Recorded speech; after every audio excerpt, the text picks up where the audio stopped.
It's happening again. Where's he gone? Technical difficulties. I thought days of Double George are gone, but they're not. No, do you know what just happened? I've got Double George again. Happened? Double George, what happened? There's a fucking power cut. Oh, no. Oh, now we've got George with now no we've audio. got no sound. George would have been the best, handyman. If he was like that handyman at the hotel. When they go, hey, mate, Wi-Fi's not working. He'd be like, fuck do you want me to do? They walk in and just go like, Yes, you're on. Yeah. Yeah. So this whole time, this microphone has not been working, and it's just there for show. And I've just been going through my AirPods. Mate, that audio's way better. Why haven't you been using that?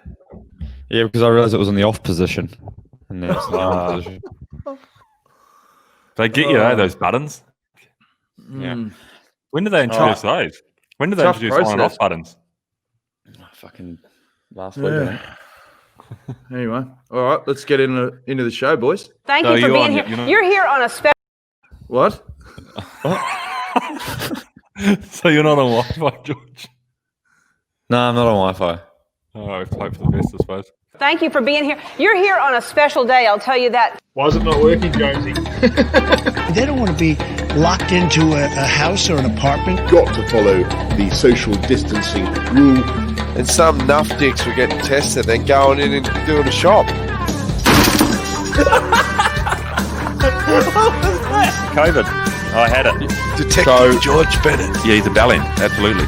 Yours don't say hello to you. Like I don't know. I'm actually genuinely embarrassed. I broke my back. A vertebrae or portion? Spinal. Right, Jonesy, just do that thing where you just put Bewls talking. Let me see. I can hear him first.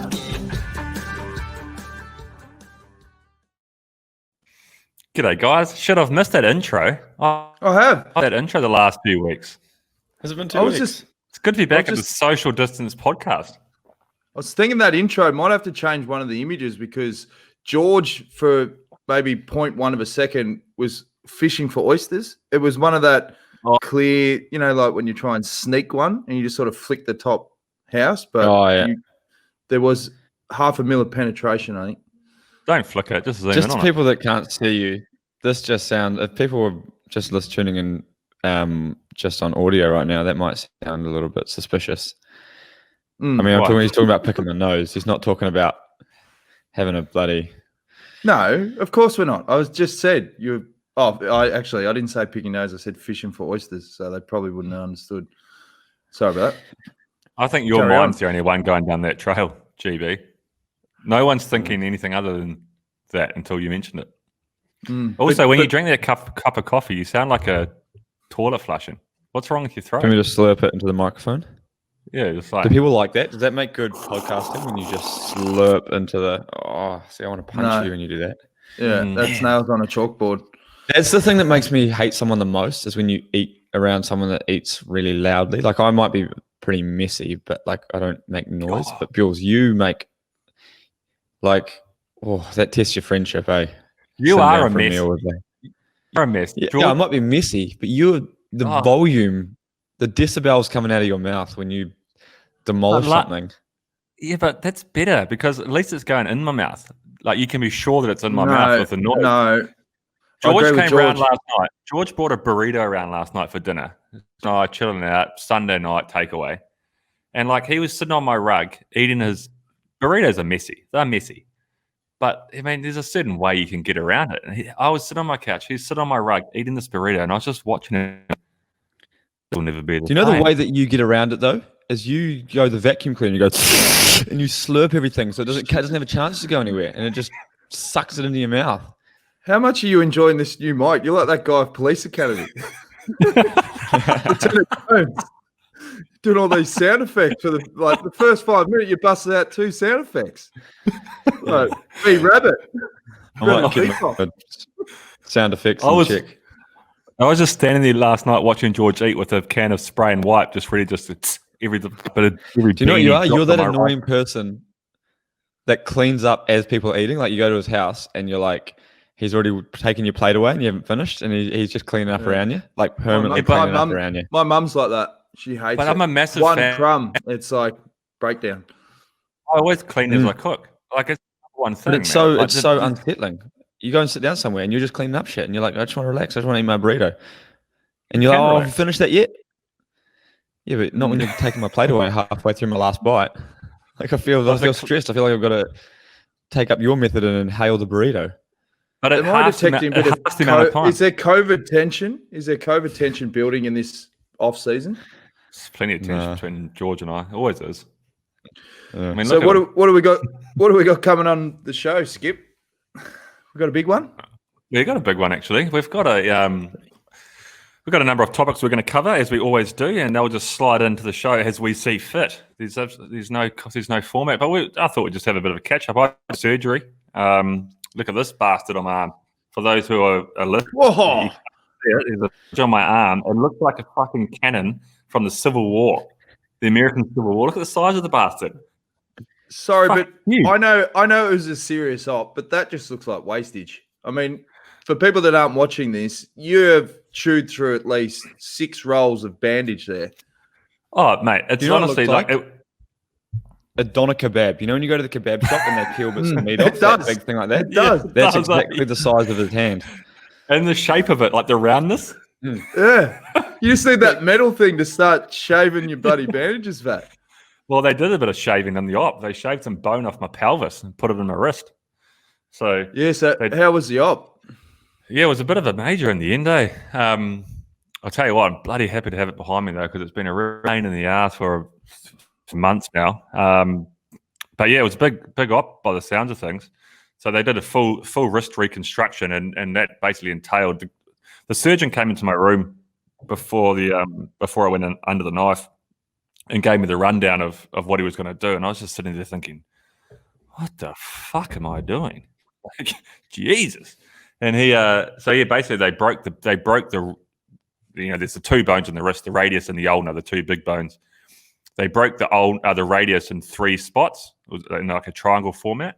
Re-broke it. The wrist was sitting about 7 to the left and 40 degrees rotated around, so they had to re-break it in 3 or 4 spots, rotate the wrist back around, pull the radius back to where it's supposed to be, took some bone hip, grafted it onto the wrist to rebuild it again, smacked the plate with 7 or 8 screws onto the radius, and then the top part of my ulnar, the little lump there, the little watch lump, that was sort of detached from the ulnar, so they went into that side again, so they had 2 incisions, and they put a massive rod basically through that bone and through the middle of the ulnar all the way down my arm to bring that bone back together. So had a bit of metalwork put in there and a little bit of fair bit of fucking. They're like builders, those guys, eh? They just literally get the hammer and chisel out. That's literally what they do. Back to what you're saying about the doctor running through what he was going to do is a bit like Seinfeld, when he says when the plane's about to take off and the pilot goes, okay, we're going to slowly go over about 30,000 feet. And Jerry's like, just do what you got to do. I don't give a shit. Like as if in that conversation you're going to go, hey, hang on, doc. You sure you want to do that? Maybe we come at it from a different angle in my years of medical experience. Oh, I wouldn't do it that way. No, I think it's like sort of the responsibility of a doctor just to be a bit transparent about what they're doing to your body. I think that was the sort of I think that was the motive behind it. Were you surprised when you woke up from a hand surgery and you looked down at your hip and you had like a massive bandage and a bit of bone missing from your hip and you went, hold on a minute. I was like, fuck, you've done the wrong thing. Crossed here. Yeah. No, I was like I said, he gave me the heads up. They weren't sure if they were going to have to do the bone graft, but he was fairly confident it was going to happen. So he said to me, look, be prepared for that. Honestly, man, I don't know what they do in the bone graft. I think they literally do go in with one of those doner kebab graters and just take I'd say it's fuck all, be bugger all of a bone, eh? And I got a bruise there and stuff, but ultimately it feels I can walk around and stuff, hobble around the house. But in a week's time, that'll be fine. So I'll be able to start my hiking career. I'm going to become like the world's best hiker, I reckon. Yeah? Yeah, because I can't ride. I hate hiking. I'm never going to hike again after that story I told you last week. I hung the bloody hiking boots up forever. I'm back on the pedals, Jonesy. It's bloody. Yeah. How's it going? 2021 starts now. Yeah. Starts in about an hour and a half when I get on the bike and go for my first road pedal.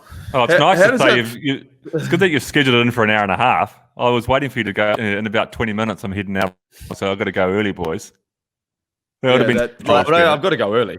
I've still got to get out of here early. That George Bennett wrap up when he looks at his watch when he clearly knows he had to give us an hour, but it's always that 40 to 45 minute danger zone for George. He's like, guys, I don't know, I'm flat out. I'm fucking over this. You must feel better, George, that we're back to the old format of the non-live shows. You there? Oh, there's a bit of a glitch there. George? Yeah, I mean, yeah, I got a huge glitch. But do you know why I've got a massive glitch? It's because I'm got sat down for the podcast today, and there's a note on my door last night when I got home, and I realized that I sort of like made a mental note, like, okay, that could cause troubles, but I didn't actually put two and two together. It was the fact that they were doing building works on my house today on the whole apartment. They've lost all power, so I'm now hotspotting my phone. So you guys are going to have to carry me through the glitches on this one. Well, I want to throw in a topic that wasn't on the run sheet, and that is men's grooming. Because tonight, when I was getting my shopping, there was a sale on L'Oreal products, and I'm getting to that sort of danger zone where crow's feet are really starting to creep in. And I posted a photo on Saturday. I couldn't help but notice, the crow's feet, particularly around the eyes, and because I don't have hair, it's like, fuck, else have I got to work with here? So what's the cutoff with anti-wrinkle cream? Is that stepping into the Smirnoff Black territory where you open yourself up to cop shit? Or as a bloke, is that we're moving into a generation where it's like, yeah, cool. You want to get rid of your wrinkles? Lather that shit on. It's all but don't you think that ship's already sailed? No, but don't you think that ship's sailed? Like you've got to preempt them. If they're there, it's too late. You've got to get ahead of that. You've got to be in there when you're in your 20s. I don't agree, because those ads show old women with bags under their eyes, and then they do the before and after wipe, and they look like bloody J-Lo. Yeah, it's all propaganda, mate. That shit, it's never put a cream on my body. Like, I don't even shower. Now look at, I don't even stink. Like, they say if you don't shower, your body odors, like, eventually you start to clean yourself, and all your oils come out in your body, and you blemish. You're just like, you've got a shine on all the time. Oh, come on, mate. I tried this theory in Andorra though, because Andorra's so dry. Like you just everything, even if it's snowing outside. So we had a bit of an adventure week. It's been snowing like crazy, and we had to get this garden shed up. And we were like, we went on day one, and we're like, okay. When day one the shed arrived, and we're like, we've got to get it up before the snow. And it was a beautiful day, and so we unpack everything, spread it across the whole terrace. Like, okay, we're going to get this shed up because the snow's coming tomorrow. We put the first base down, and we went, oh shit, like this instruction manual, there's a huge packet of screws, and that was my first warning. Like, okay, there's obviously a lot of work involved in this. Spent about 2 hours getting the base down, realized we've got it completely wrong, pull it all apart, start again, and then go, fuck this, let's go inside. And then the snow came, but then we still had to get the shed built, and it just snowed like profusely for 3 days, and we're out there, like all our neighbors looking at us, we get like hypothermia. It was like -12 or something at one point. And we're just moving between like building the shed and then jumping in the sauna, warm up, read the next bit of the instruction book. And it took us about 4 days to get this in. But all this time when it's like this cold, it's so dry. And I'm running the like trust your natural oils theory, but it just doesn't work. Like I persisted up there. Because you shower. And you're still dry. It's because you shower too much. Yeah. So, all right, what do you skinned it back to? How many times are you having to rinse during the week, Bewls? I don't. Or is this for comedic effect? No, I obviously shower. But to be fair, I did go a few days surgery without a shower because when you got a Gatling gun on your arm, it's fucking difficult. A bit of a ball ache. And I've got a massive bruise on my hip. And, like Tinder, it's effective. But, I can't really promote that I needed like a shower buddy or whatever on there, I suppose. Yeah, you can. Well, I've just done it on this podcast. So. All right, let's bring up that Tinder profile link right now. If you want to be Sam's shower buddy. But I did. No, I shower. I shower regularly. But it was an interesting theory, George, of building this shed. I was sort of questioning your theory about we've got to build this shed before the snow comes. And when you say before the snow comes, you're talking about it's the start of December in Andorra. Before the snow comes means before the snow comes for the next 4 months, profusely, where there's going to be like a 2 or 3 meter base on your terrace. Hence, why did you need to build that shed before the snow? You've put fucking nothing in it. All you're going to do is it's going to be buried. Wait till the summer. Yeah, but I wanted to try it out so I know that next year I can actually leave something. This is if we go to New Zealand, of course, for the winter, which could happen. So we thought, we need to get the shed up so that when I come back in late January or whatever it is, after our holiday in New Zealand or wherever we end up, I can just put my bike in there. But yeah, I did realize that because this is the first year in this new house, I didn't realize that the snow comes up 2 meters and the shed's about 1.90 meters. So I won't be able to find the shed when I get back. And judging by the fact that not one screw, like you got any traction on a single screw in that whole thing, they all just blew out, so you're just turning. I give that chance. That shed's paying about $6 on the dollar to be standing when I get back in February. This actually brings up an interesting topic, like Instagram. You and I were chatting last night about Instagram. Like, do you do something if it's not on Instagram? Did you train in the rain and post on Instagram? Did you wish your best friend happy birthday if you didn't post on Instagram? Did you build the shed if you didn't post on Instagram? I haven't seen it on Instagram, so I don't believe you. No, you did. I see. That was the only way the shed was built. It was because I had to show the world how adverse these conditions were by doing an Instagram story. And it is like that. I noticed that it is more with the girls that they go happy birthday to this chica or this whatever, but they always put themselves as like a beautiful photo of them and their mate, and they're looking real good and they're in the foreground, they're like dressed up, and then it's just like a rat, like they've just thrown their mate under the bus. And then we had the opposite last night when we were like, oh, it was Daryl's birthday today, and you're like, yeah. You're like, oh, did you message him? No. You? No. They're like, why didn't you message him? I was like, oh, he's not here. What's the point? He's not going to go for a beer. He's back in South Africa. If he was here, I would have messaged him, but what's the point? Yeah, but that's a good point you raised. Blokes, when it comes to birthday, let's be honest, we don't really give a shit. But women, there'd be a row if you don't fucking message or send some flowers. Or women are really big at presents too. Blokes aren't. Like if I had the opportunity to, I would cancel. Like, I hate birthdays. I hate my birthday in a big way. I think it's because I'm generally at Pays Busco or I'm at training camp and altitude camp. Either of those two have been the only place I've been for my birthday for the last 10 years. And I hate my birthday. And I think it's just more like an acknowledgement of the fact that you're a year older and you're like, oh, you just feel you're impending. Like, you just feel death is very present on your birthday, or not death, but just like senile, like end of your career. Mate, are you blowing out the candles with those 12 demons again? Like no, they're gone. I don't know what I left tunnel them last week.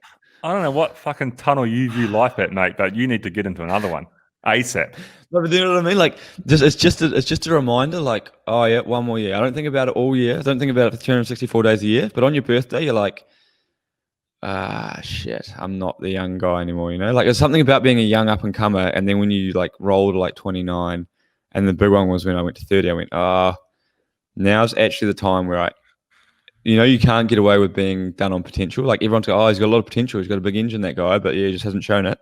And now it's like, he hasn't really shown it, but he's running out of time to show it, You don't get this on your birthday? No, I think people just going, fucking happy birthday, mate. Enjoy it. Yeah. Enjoy a cold one. Your birthday is everyone's going, happy birthday. And everyone's like, it's all the attention on you, and it makes you feel like, something like that. So you're getting a call from your agent on your birthday, like waiting for watching the calendar and go down to all right, George's birthday today. Hey, mate, happy birthday. You got no more potential. You're out. Yeah. Yeah.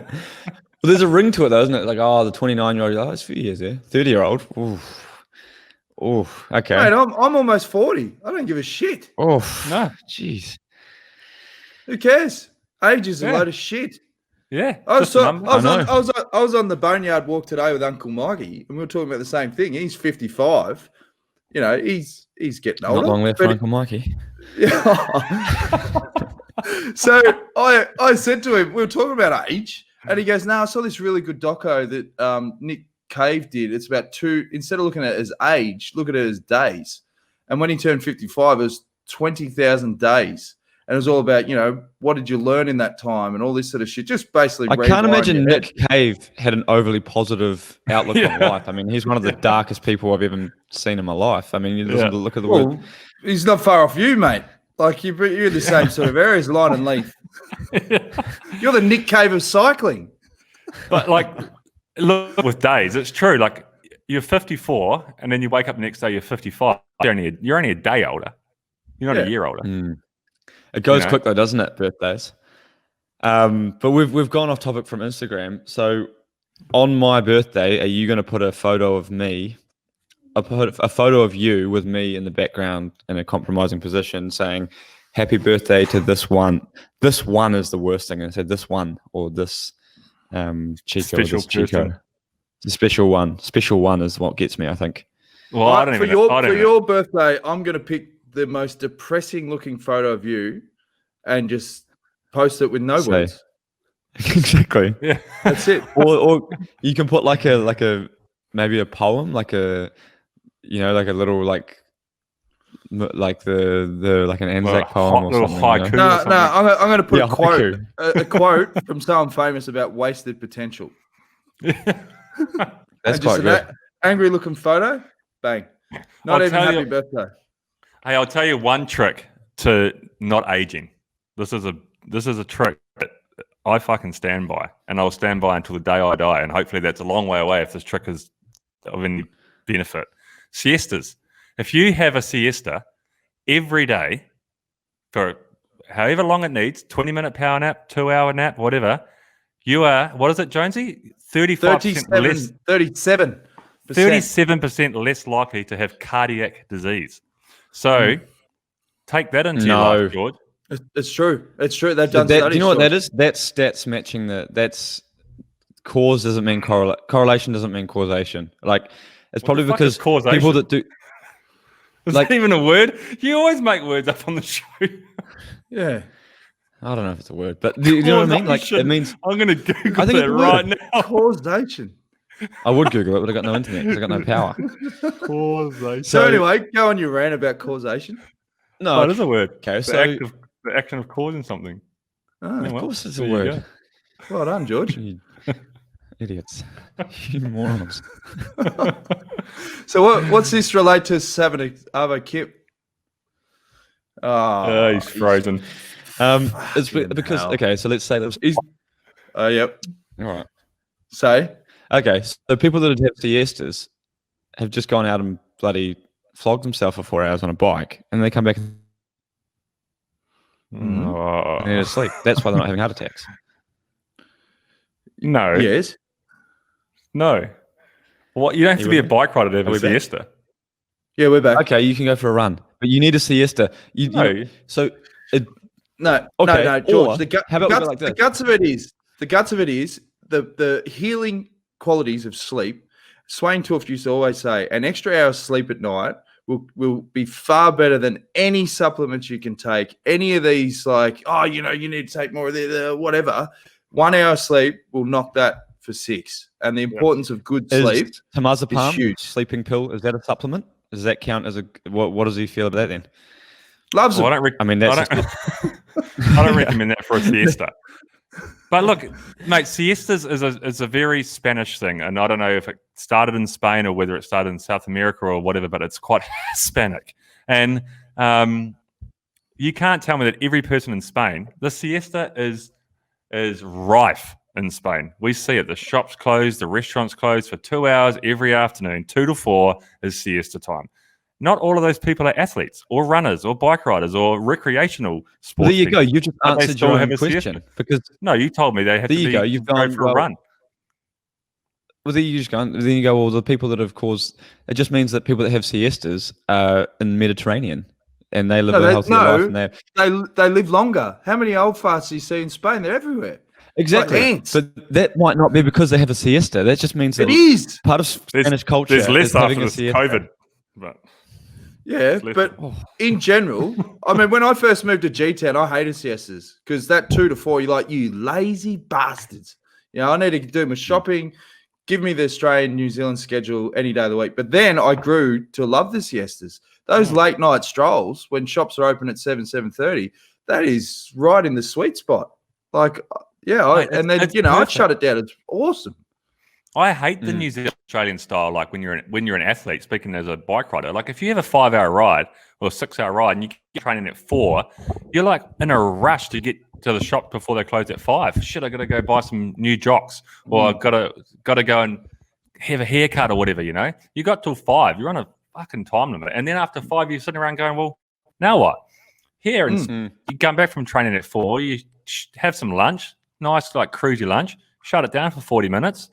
Get rid of the risk of heart disease, and then head to the shops at 7:30. Do your shopping, go buy you know your what? There's a huge risk involved. You end up like me yesterday, right? So I made my comeback yesterday in terms of long rides, and I went for a 4-hour mountain bike ride with some mates, and I came back and I was a shell of a human. I was absolutely in pieces, and I just passed out on the couch, and I slept for an hour and a half, deep sleep on the couch, like couldn't move.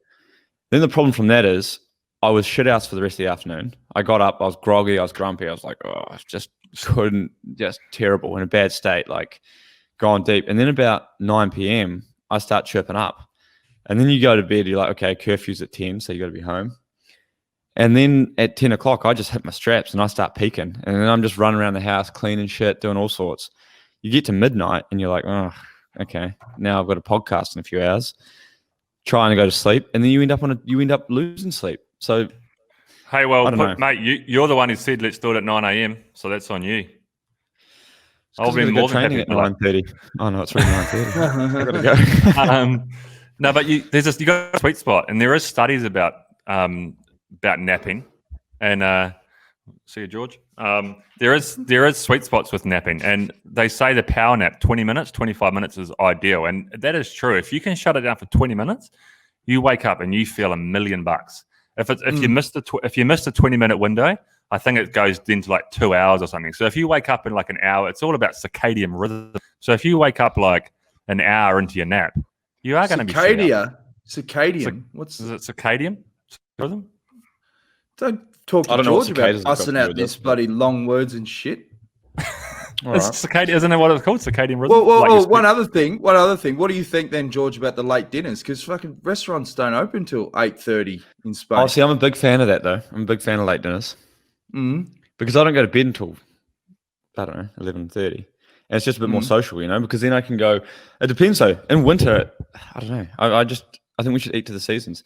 The other thing here is like people dress to the calendar, and they dress to so like if it's 20 degrees as soon as the clocks go to as soon as the date goes to November, they go, all right, well, this is what I wear in November. It's puffer jacket, it's a big trousers, whatever, even if it's 25 degrees outside. And then you get like, we're into a hot spot, like into a dark patch now. So now we've suddenly come into like, 1 or 2 degrees at night, and everyone's still got their puffer jackets on. And I saw you last night, Bewls, you're doing the opposite. You're walking around in shorts and jandals in 2 degrees. Yep. Hard ass. No, not a hard ass. There's nothing to do with that. It's nothing to do with being a hard ass. Bullshit. There's a 5% hard ass factor, mate. You've got an image. You want to look like that mad Kiwi. He liked the way people were looking at him. He liked the attention. But people were going. But me wearing jandals. That's bullshit. He's a loco. Me wearing jandals. I do only ever wear shoes if it's raining. If it's raining, I wear shoes. If it's not, I wear jandals, regardless of the temperature. But the fact that I do that is a bigger deal for everybody than it is for me. It's not a fucking big deal for me. It's just what I do. It's what I've always done. But everyone around me sees, oh, look at fucking Bewls. Like they're the ones making a bloody event about it. I'm not. I'm just putting my fucking jandals on and going outside. Why are people uncomfortable, Bewls? Why do those jandals make people uneasy? I think it's the side of my toes. Deformed toes. Yeah, I was going to say it's the shock value of those hobbit feet. But in fairness, last night, George, we literally went on a 1.5 minute outing from my apartment. We literally went for a 100-meter walk. And I've got I've got a fucking Gatling gun on my arm. I can't tie my shoelaces. It's just simple. Put the jandals on. That's a good point. Yeah, but he did like the attention. But fucking get off my back. No, I was going to talk. Should we crack into our year then, maybe? 1990. What's going on in 1990? 1990. It's actually a pretty interesting year. The most interesting in 1990, which we all know, but it's actually quite hard to wrap your head around, is it's 30 years ago. 30 years ago, eh? This is a reminder of my age. See, let's get out of there. Oh, I remember it like it was yesterday, mate. Great year. It was a good year. Grade 3. Aralum Primary. Grade 3. Mm. I was 3 at the time. So you don't remember shit? No, I don't remember fuck all. No. But I do remember when I know about.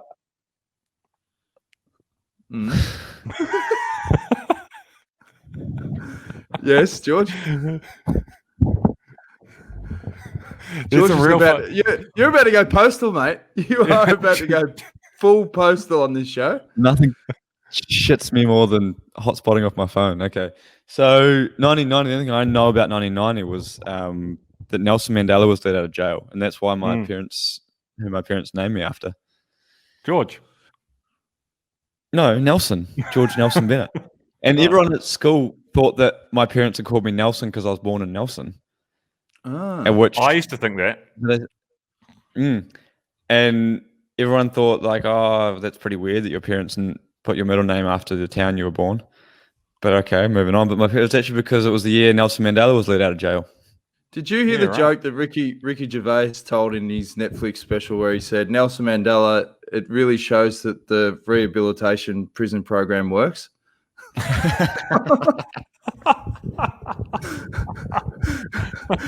That's is that okay to say that? That's fine. Ricky Gervais said it. I didn't say it.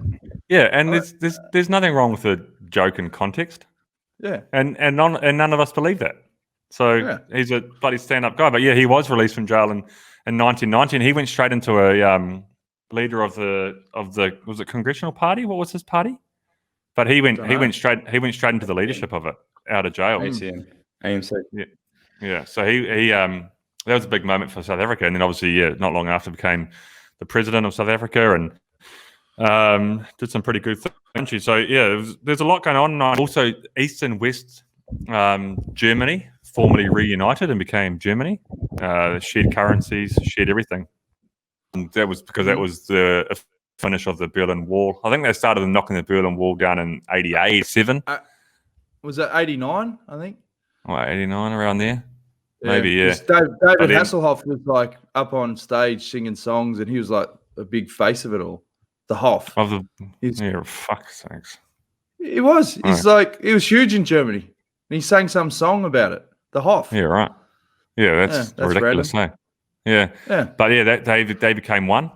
Boris Yeltsin became the first president of the Russian Republic. So at that point, Gorbachev was still leader of the Soviet Union, but the monopoly of the Soviet Union was ended in the early 1990, and they opened the doorways for countries to run their own show. So old B. Yeltsin stepped into the job in Russia.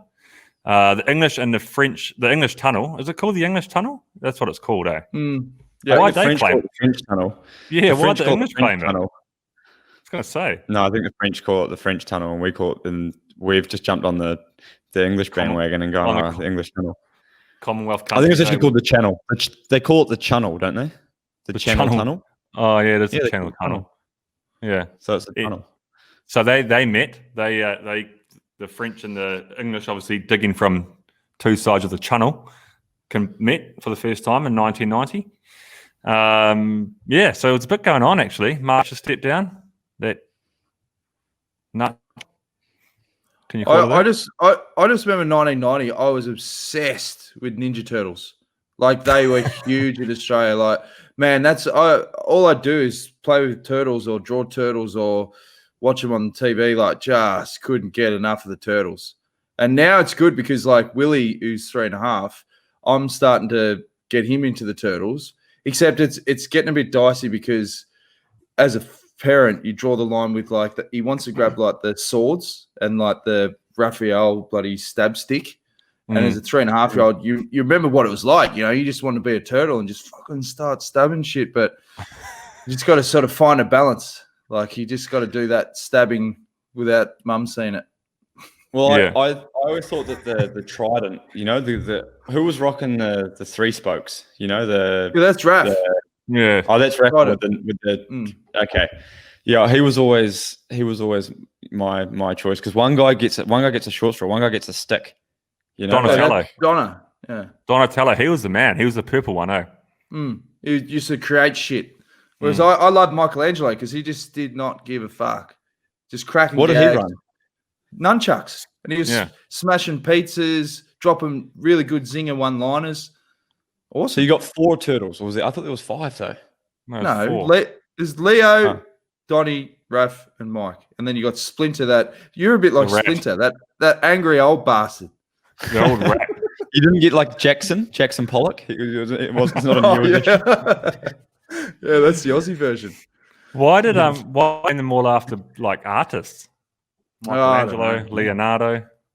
I think there's Raphael. a doco. If you want to go down a Netflix rabbit hole, there's a Toys That Made Us series, and they do one on the Ninja Turtles. It's bloody brilliant. But the other big thing in 1990 was Home Alone. That was huge. Like everyone wanted to be Macaulay Culkin, and then it led to this revolution of you laid booby traps around the house, like just because it's like, oh, how cool would it be to see Dad go tits up on some marbles?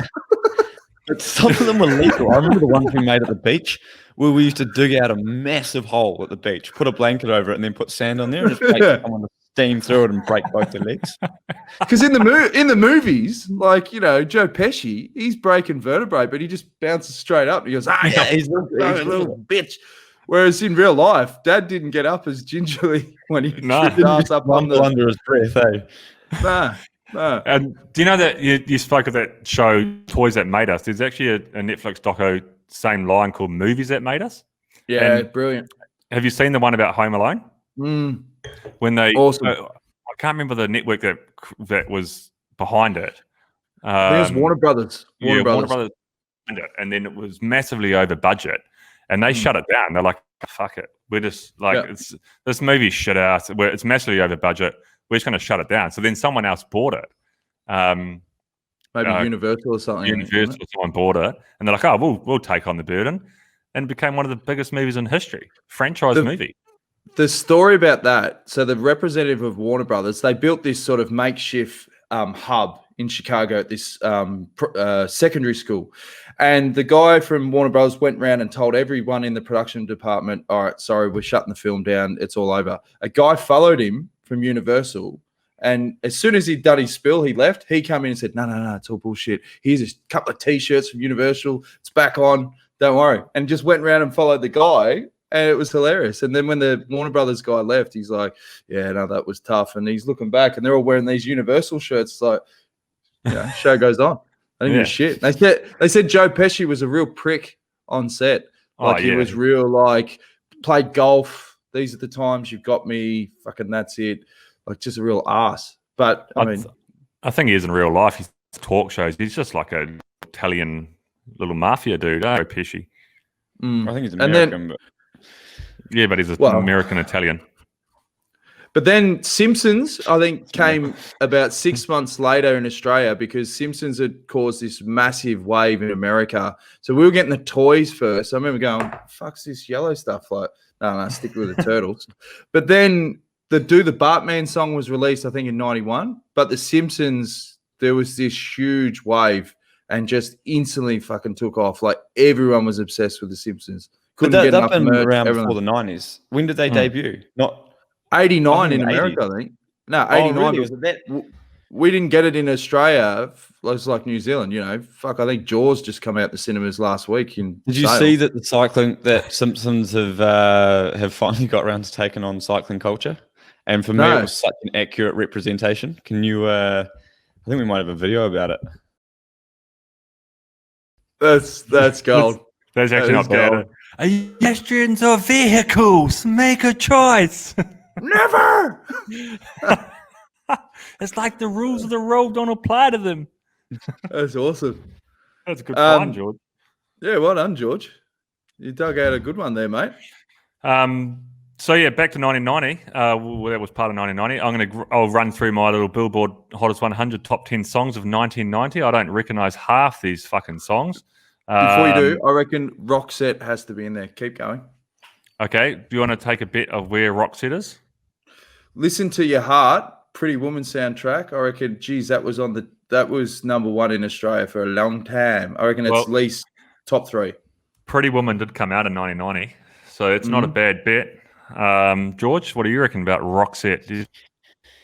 Yeah, she should be up there. I reckon she's going to be top 10. I reckon also in excess, maybe. I don't know. In excess, not a bad guess. Well, this is the hottest 100 Billboard hottest 100 because I just like to have consistency. So Roxette was in there, Jonesy, at number 2 with "It Must Have Been Love" from Roxette. Yep. Oh, yeah. Number 2. Number 1. Well, I'll go backwards. Number 3 was "Nothing Compares to You," Sinead O'Connor. Number 4 was Belle Biv DeVoe, whoever the hell that is. 5, Vogue from Madonna. 6, Vision of Love, Mariah Carey. 7, Another Day in Paris, Collins. Number 8, Hold On by In Vogue. Number 9, Cradle Love, Billy Idol. 10, Blaze of Glory, John Bon Jovi. And number 1, never ever heard of it, Hold On from Wilson Phillips. Oh, that's a belter. Yeah, that's the Hold on Wilson for Phillips, one more day. Oh, that song. They're like the Texas. Aren't they like the Dixie Chicks? Oh, yeah, like it. Good tune, eh? Yeah. Oh, that's on that movie. Don't you know, there's a change, things will go your way if you hold on. Yeah, that's on that movie Bridesmaid at the end. Yeah, Bridesmaids. That's what it is. Yeah. Well, so that was, it's good. It's good to see that you boys are finally opening up to your feminine side. It's taken you a couple of weeks. I opened the batting with the Smirnoffs, but now that you're openly liking Wilson Phillips, it's a good sign moving forward. Yeah, good sign. And notable deaths in 1990. I sort of the archives there. Didn't really know a lot of people, but yeah, bit of a hit for the music industry. Sammy Davis Jr., Stevie Ray Vaughan, Tom Fogerty all died, and Tom Fogerty surprisingly died from tuberculosis at the age of 48. What's that again?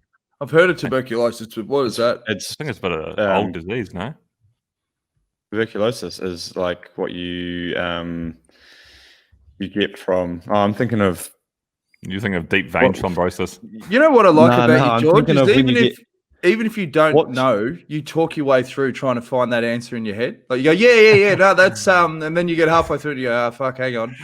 You're like, someone's just like a bacteria that's like, you have to get your TB shots. I'm confusing it slightly with rabies with lockjaw, but I'm pretty sure you get it's the lungs. You know who's the royal family guy died from TB? You're right. Didn't King Edward die from Jonesy's like TB, or was that what's tuberculosis? And George is like, I don't know, but I have a crack at it. Yeah, but his opening line was very confident. It was like, oh yeah, no, it's fuck, I've got no idea. And the last notable death, which is someone who had an impact on all our childhoods and childhoods going forward, was Roald Dahl, author of Charlie and the Chocolate Factory, James and the Giant Peach, etc., etc., etc. Yeah, he died in 1990. Yeah. So that's maybe next time we open the batting with deaths, because it's not a good way to finish the year, because you sort of finish 1990 going, fuck, Roald Dahl. So Roald Dahl died in 1990, because I would have thought that he was one of the guys that shaped my childhood, but he was already dead. He died before I was born then. Yeah, but his books didn't get taken off the shelf, mate. Yeah, but it's not like you die and they go, right, get all that Roald Dahl shit. Roald Dahl, the only can you name a single picture book illustrator in the world? Oh, that's actually what about what's his name? The guy that wrote Eggs and Ham and shit. Oh, Dr. Seuss. Dr. Seuss. No, Animalia, that's the biggest picture book in the world. Where's Wally? Wally? The only thing I can remember at school was being taught that Quentin Blake was the illustrator. The only illustrator in the world I could name. Of what? Yeah. Of Roald Dahl? Of everything? Yeah, Quentin Blake. Oh, well, there you go. Good on you, Quentin. Yeah. All right. Yeah. So, Legend of Bellend, as we wrap it up, Bewls? Yeah, well, George touched on Legend of Bellend when he was trying to give us an insight of tuberculosis and how it affected the royal family. That's our Legends of Bellend. Royal family. Are they Legends of Bellends? Please discuss. Do you want me to open the batting? Someone open the batting for fuck. Oh, well, fuck. Okay. We're really getting a bit stagnant here, but I'll open the batting and say, I'm sorry to all my UK listeners, but I'd have to go with Bellin because I don't know what the fuck they do apart from sell tea towels and bloody mugs and cause fucking drama and I don't know. It just feels like a tourism plug now. Like come to England and see the Queen and the royal family and like what do they actually do? I don't. They're personalities. That's literally what they are. So it's a lineage who used to run the UK, I guess, hundreds of years ago. The kings and queens, before there was bloody prime ministers and presidents. They were running the show, and it's just continued on to the point now where effectively they are just a they're just a figurehead. Figurehead. Yeah, but would you the thing is the problem with these guys is it's like the whole thing of making stupid people famous. We need to stop doing it. And the problem is all these guys have done is all they ever did was be born, and they got it was just a lottery. They got born in this thing. And I was thinking about this because I started watching the reason this came up, I think, is because I started watching the TV show The Crown. And oh yeah, I haven't watched it yet. It's good. Oh no, it's quite a bit of admin around. Like you got to, it doesn't jump out at me. I don't get home and go, let's get excited about it, but we're watching it anyway. I don't think there'd be many shows in the last couple of weeks that get you fired up, George. Let's be honest. I'm coming back. You back? Okay. Back. Tell us about The Crown. Look, I to tell you what, these guys. Yeah. Yeah. This internet's making it real tough for George. Okay, I'm going to talk about we spoke about birthdays earlier on. So my question about the Queen's birthday is, why does she have to celebrate, or why does the Commonwealth celebrate her birthday on the day that's not her birthday? So, we always have Queen's birthday weekend in New Zealand. I'm in Australia. All Commonwealth countries have a public holiday for Queen's birthday, which is always the second Monday in June. But her birthday's in April 21st. What the hell is wrong with just celebrating it as a Commonwealth on that day? Why do they have to be too close to Easter? That they need to space it out. Is that why? It must be. Otherwise, the Queen, the Queen wants a bit more bloody publicity to sell more tea towels and mugs. So you got to put it in June. Who's your favorite royal? Old bloke Philip. Yeah, Philip's a good man. He looks like he just gives zero fucks. Let's be honest. At times, he's a bit of a rooster.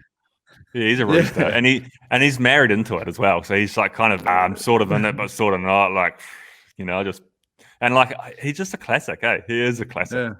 Yeah, I've got not much good to say about the Royals, so I'm going to just chuck in a Valiant. Well, I don't know. I find it very difficult to generalize the whole family as Bellions or legends because there are different people doing different things. I think the whole idea of the monarch is a bit of a bitch kind of thing in my, I guess they have a purpose and stuff like that. But there's different individuals within the royal family, and a lot of them are doing good things. They are, obviously very, very big on charity. I don't like the fact that the taxpayers, they have they have a shitload of money. I think the Queen's worth about 530 million herself. They've got a shitload of real estate, so they do have their own money and their own revenue, but there is still ultimately taxpayers paying for their fucking scones. But there's a couple of legends in that family. Boys are not bad, especially old Hazza. He's just gone, fuck it, I'm going to go to Canada.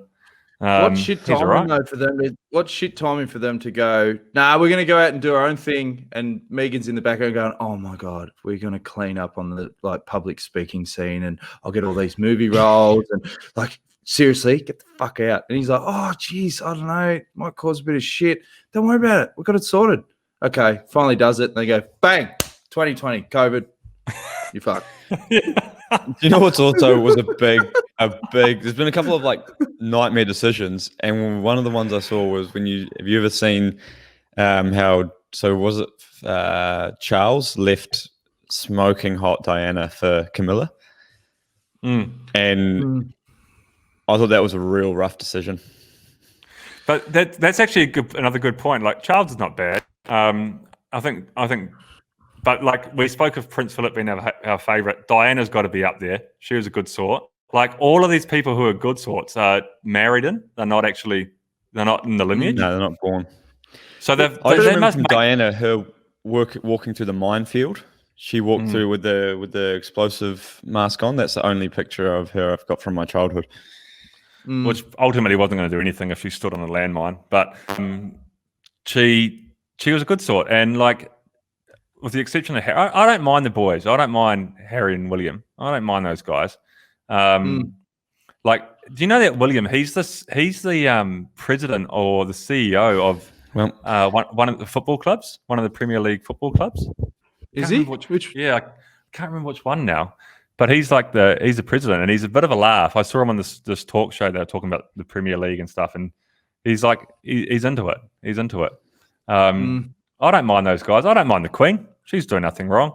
She's just she's at that age now where she's just like whatever. But do you find that monarchists, right? It's a bit like, well, I'm not putting them in the same basket, but they're a bit like Trump supporters in that if they were to hear us, like particularly me and George, labeling the whole thing as bellends, which might be a bit harsh because, it is a blanket. There are some good ones, but they get so pissed off. Like they're going to be ropeable hearing, because the other thing is like when you release opinions on if you like something that people are so passionate about or you don't, people go ballistic nowadays. Like you can't have an opinion on particular things that people are so passionate about if it's not what they want to hear. Exactly. And like opinions, there's no right or wrong opinion. Opinions are just what you believe or what you believe in. Like if I say to you, I think McDonald's is better than Burger King, and you disagree and you go, I think Burger King's better than McDonald's. That's my opinion. That's your opinion. It's like neither of us are right. Scale to say, oh, this one's better. Yeah, but there are some things. Surely, like some things are like you can't go, okay, I'm not going to like this guy because he prefers this over this. But what if if someone goes, I think, what if someone says to you, I think homosexuals are going to hell, and you go, that's your opinion, and you go, well. Then it does change my opinion about them. Then I do judge them on their opinions. There almost needs to be an international social media court that can just make judgments on where is the line. Because this whole thing where they go, all right, freedom of speech, you're right, George, like there's limits, there's limits on like, okay, you're going to piss them off, but your intent wasn't too bad. And is that really a bad thing to say? But you've got to sort of work out, well, hang on, where's the line and where do they sort of cut it off? And who's the judge and jury for that shit? Feels like nowadays, like the biggest load of shit is the whole, when you think about it, I don't agree with all the Trump stuff. But at the same time, if people come out like that cyclist who came out and supported Trump, and then, the team getting the one wood out and going, oh, that's it, fuck, cracking the shits. As much as you don't like him, he's still the fucking president. If someone wants to support the president of the country, why is that a problem? Like, it's panic fucking, we're going to get on the front foot and, distance ourselves because that'll stop people buying bikes. Well, fuck, who cares? Shouldn't he have the right to say whatever he wants? And also, that's the whole point of democracy. Like, none of us three agree like Trump. We wouldn't, if we were Americans, we wouldn't have voted for Trump. Like, people are still allowed to vote for him. Like, that's what they believe in. That's what they think is the right thing for their country. Whether or not they're right or wrong, knows. Like, they probably are, but at the same time, they're allowed to vote. That's the point of democracy. And like, that's, and like the thing that humans do with people with opinions is we disregard someone who we don't agree with, like maybe not over McDonald's or Burger King, but certainly over bigger issues where we go, oh, okay, I don't want to have anything to do with that person because his opinion is different to mine. But his opinion is just as valid as mine is. It's just different, and I don't have a problem with people having different opinions about things. What I have a problem with when you're talking about, like you, George, homosexuals going to hell. Well, that's not my opinion. Your opinion, that's not Jones's opinion, but it's somebody's opinion out there. Yeah, I disagree with that person. But if they feel that way and I feel this way, and we can go, okay, that's fine, and we can still be friends, that's all right. But if they try to convince how much of a friend can you be with that person if like, ooh, okay. Like, or when you go into hate speech is like a red flag. If it's hate speech and the intent is to project hatred rather than just sort of like a soft opinion, that's when people go, hey, hang on. The clear intent with that opinion is hatred, really driving a nail in the coffin. Hang on. Third umpire says you're out. Yeah. And I had a good discussion last night about it. And I have my opinions on things, just like everybody. But I'm open to change my opinion if you can present me with evidence to the contrary. You know, if I say, no, I really believe in this, and then someone can produce pure, hard, clear, accurate evidence that I'm wrong, then I'm open to going, oh, shit, actually, you're right. I will change my opinion on that.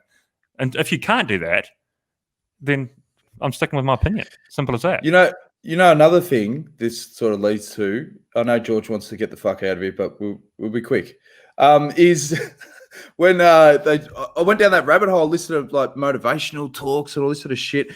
A lot of a common thread is who you surround yourself with, and don't surround yourself with too many yes people. You know, people that always make you feel comfortable.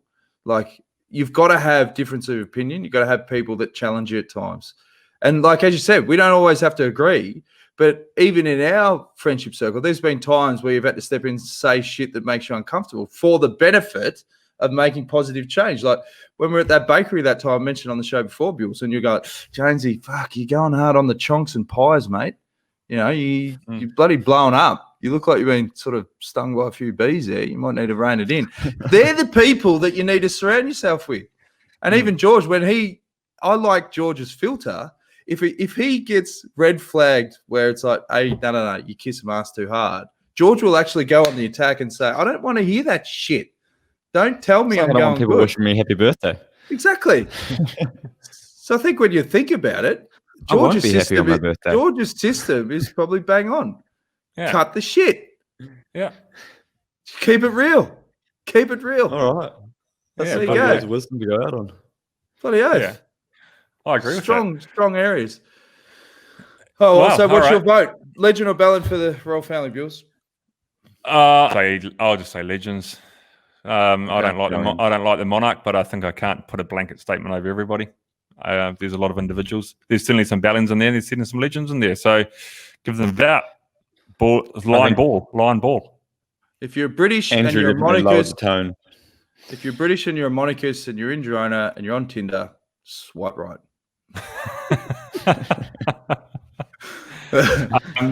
So everybody, we've had some good subscriptions on the www.socialdistpod.com. Remember to go there and subscribe. You'll get some bonus content. You'll get some bits and pieces. You get the first drop happening soon. I'll be coming around to your house in the next couple of days, George, to work with Caitlin to get those logos sorted. So when you wait from working with Caitlin, mate. Well, someone's got to be fucking proactive with the stuff because you're not. So I'll be coming around to do that, and we'll let you guys know. Subscribe and like our social. I want to finish by saying a big shout out to the people that have reached out and sent personal private messages to say thanks for the show and recognizing that 2020 has been a rough one for a lot of people, and they've openly said they've appreciated tuning into the show each week. And I want to leave you because 2020, I'll go into it at a more appropriate time down the track, but it's been fucking hard, like particularly for myself. But I reckon I want to leave you with 4 F's, right? That get you through really shit times, right? First one is you need family. So you got to connect with your family. You got to vent. You got to bloody talk to all them. Second thing is you need friends. Now you've got certain friends that I call 5-star, but they're 5 rings. The phone will ring 5 times. They'll always pick up. Now, Bewls, you're one of those guys. No matter where you are, no matter how busy you are, you always pick up. And if you do, you're like, oh fuck, mate, I'm on the pump. I'll ring back late. Yep, no worries. So you got to keep talking. Number 3, third F is fitness. You've got to get off your ass. You've got to get moving, and that will clear your head. And I'll go into detail probably next month, but I've got a bit of a system. We're walking some big Ks, me and Unky Mikey at the moment. Huge game changer for mental health. And the final one, this is most important, is fuck it. You've got to release the grip. There's shit that you can control. There's shit you can't control. At some point, you got to go, fuck it. I can't control what other people do. I can't control what people think or whatever. Focus on what you control. Keep moving forward. Friends, family, fitness, and fuck it. And I'll tell you what, 2021, as much as we said to people to write it off, is going to be better for sure. Yep. So, absolutely. Thanks again to those people that have reached out. We really appreciate it. That's Thanks why we do the show. Yep. Yeah, you see through our bullshit. You know we're just having fun, but ultimately, if we can bring a laugh to people's lives, then bloody, that's what we want to do. So I like when you said we're having fun, and George went.